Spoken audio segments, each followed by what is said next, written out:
मन का भीतरी उल्लास,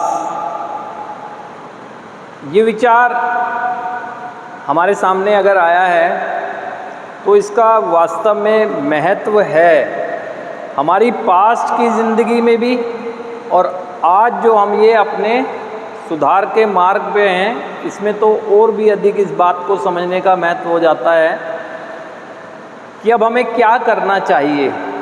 देखिए, हम जितने भी लोग यहाँ पर हैं सबकी सोच जो है भौतिकवादी चीज़ों से ज़्यादा प्रभावित है।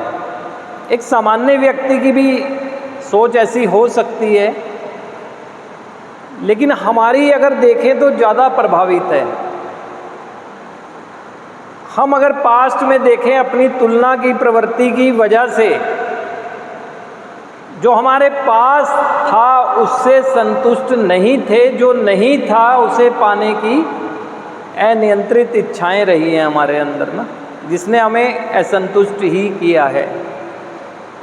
जबकि एक बेहतर ज़िंदगी अगर जो जी रहा होता है उसका जीने की शैली होती है कि जो प्राप्त है वो ही पर्याप्त है, वो भागता नहीं है, उसके पास जो है उससे वो संतुष्ट रहता है, वो उसी को संभाल रखता है ना।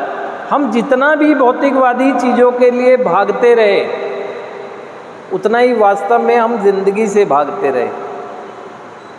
ठीक है, ये मान सकते हैं कि कुछ चीज़ों का होना ज़िंदगी में ज़रूरी है, लेकिन मात्र भौतिकवादी चीज़ें ही ज़िंदगी हैं, ऐसी सोच हमारी रही है।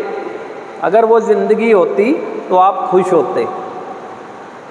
तो अभी हमें करना क्या चाहिए? पास्ट में हमारा जो विनाश हुआ है वो इसी की वजह से हुआ है, अनियंत्रित होती हुई इच्छाओं की वजह से, जिसे हम नियंत्रण में ही नहीं रख पाए और इतना कुछ गवा दिया। और अगर देखें तो आज हमारा सबका अगर ध्यान जाता है तो जब गवाने की बात आती है तो अपनी फिर भौतिकवादी चीज़ों की तरफ जाता है। कोई नहीं इस बात को सोच रहा कि मैंने अपने रिश्तों को गवा दिया, मैंने अपने कैरियर में जो सोच थी उसको गवा दिया, मैंने जो सपने देखे थे उसको गवा दिया, मैं जो था, मेरा जो व्यक्तित्व था, अपने व्यक्तित्व का विनाश करने की तरफ बढ़ गया। इस बात को नहीं सोचते।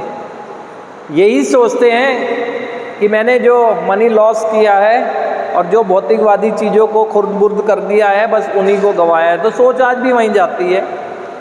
और ये आपका पास्ट है।